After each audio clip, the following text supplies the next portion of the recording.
Assalamu alaikum everyone. In this video, we'll be discussing topic which is electrolysis, and this is one of the topics of O-levels chemistry. The code for O-levels chemistry is 5070. So let's get started. What is the definition of electrolysis? This electrolysis consists of two words. First is electro and the second one is lysis. Lysis means breaking. The definition of electrolysis is that movement of ions towards their respective electrodes when current passes through a solution. Or you can say that decomposition of liquid when current pass through it. So electrolysis means breakdown, and when the current pass through a molten solution or any solution, the ions move towards their respective electrodes.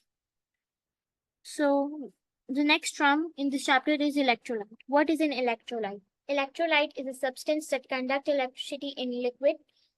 Liquid means that in molten phase or in aqueous phase only.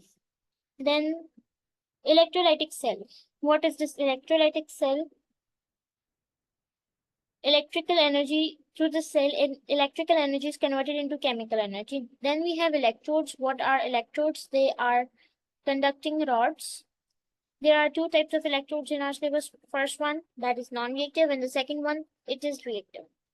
So the non-reactive electrodes are also called inert electrodes. The inert electrode in our syllabus is graphite, non-metal that conducts electricity. Graphite is a non-metal that conducts electricity. Except this graphite, we have three non-metals that conduct electricity. You don't need to remember their name, but the name is PT, PD, and RH. This is the symbol of these three metals, and they are in the periodic table present together, each in this sequence.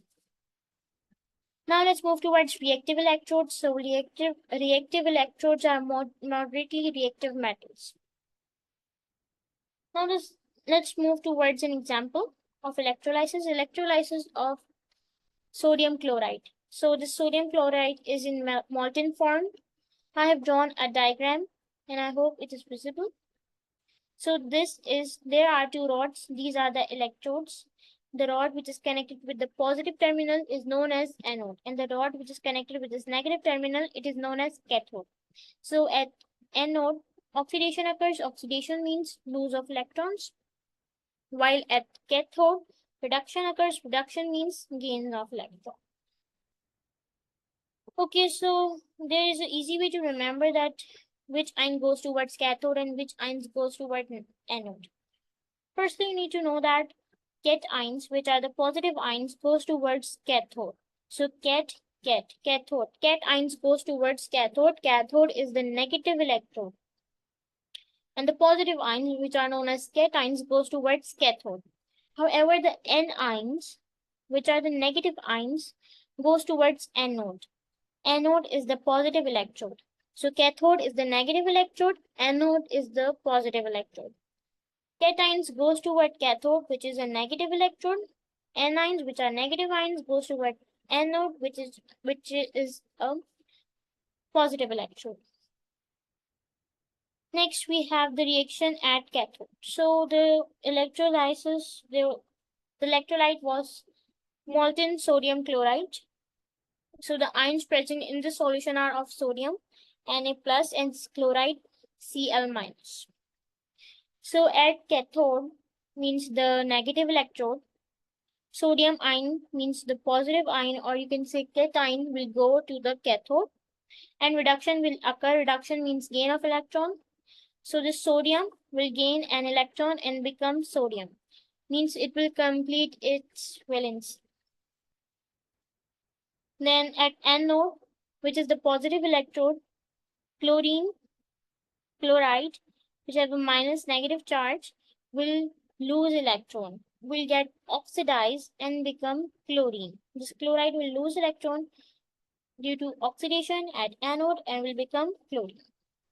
So this is the chemical equation for anode in this electrolysis. Let's move towards the next example. This is of electrolysis of molten zinc bromide using graphite electrodes. So graphite electrodes are used for the electrolysis of zinc bromide. Okay, so reaction at positive electrode.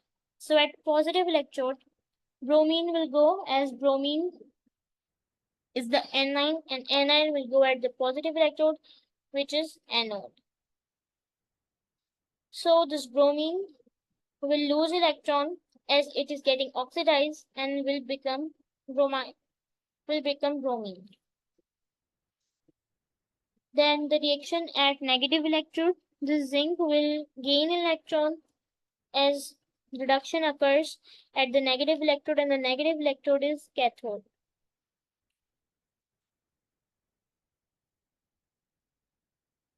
Now zinc will gain electron and become zinc. Before this, zinc have charge of +2, now zinc have charge of 0. Then here is an again other example of electrolysis of molten magnesium oxide. So magnesium belongs to group 2, however oxygen belongs to group 6. MgO is the chemical formula of magnesium oxide. Now at cathode, which is the negative electrode, magnesium will go with as magnesium is the cation, and it will gain 2 electrons to become magnesium, which have charge 0.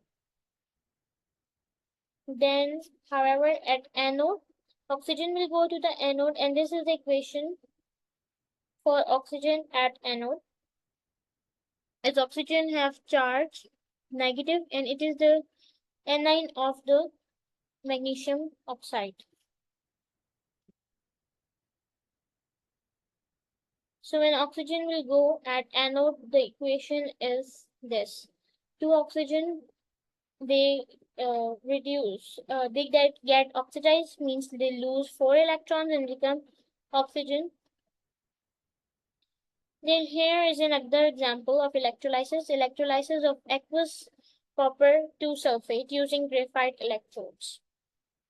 So this is the chemical equation for copper sulfate. Copper sulfate is in solid form when it is when you put copper sulfate in water.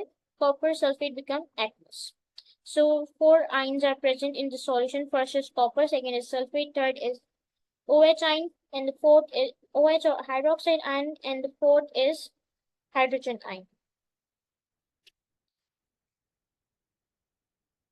Now, for this, you need to firstly remember or memorize the reactivity series.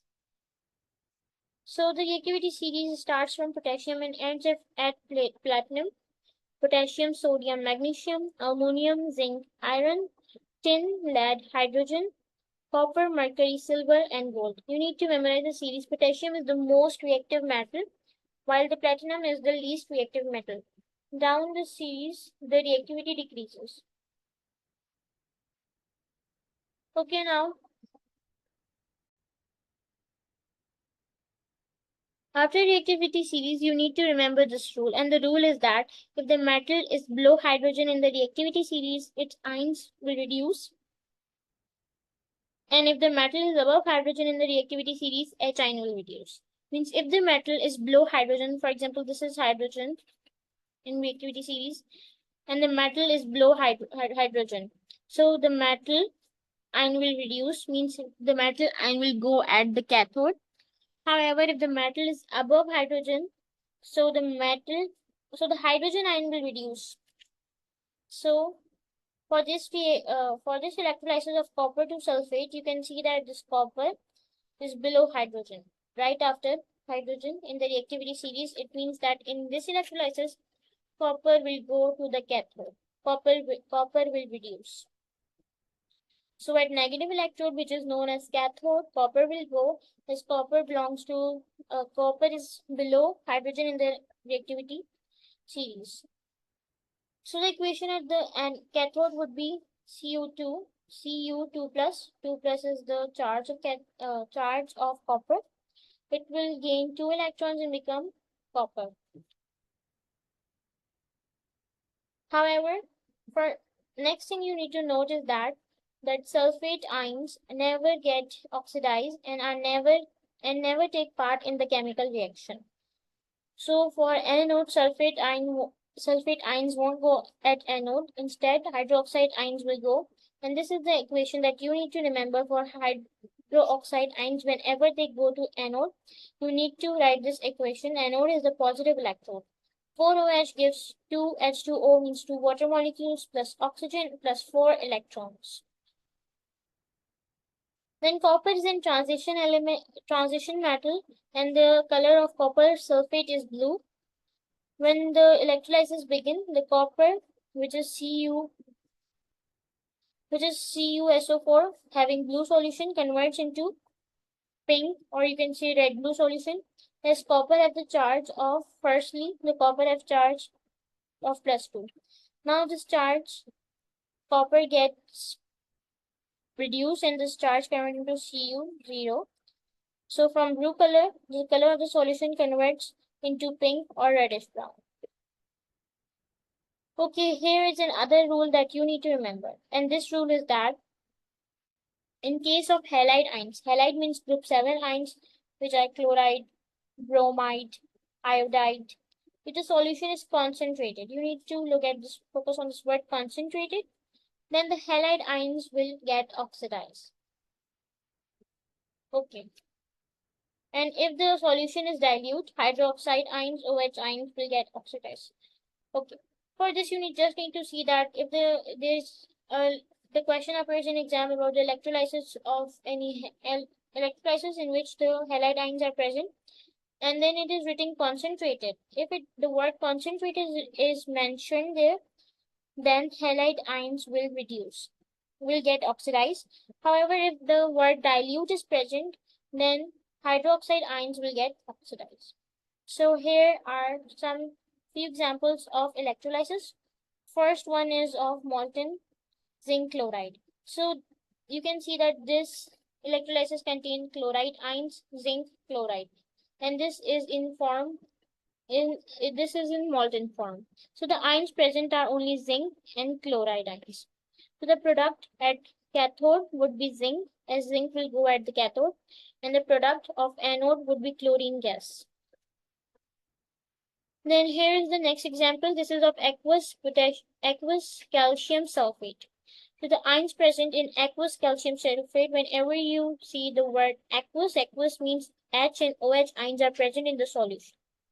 So H ions, OH ions, sulfate ions, and calcium ions. As I told you before, that sulfate never take part in the reaction and never get oxidized. So the hydrogen ions will go at the cathode and will become the product at cathode. However, the product at anode would be OH ions. OH ions means OH ions get oxidized and become oxygen gas. So the product at anode would be oxygen. The calcium cannot go at anode because calcium is above the reactivity. In a reactivity series, calcium is above hydrogen.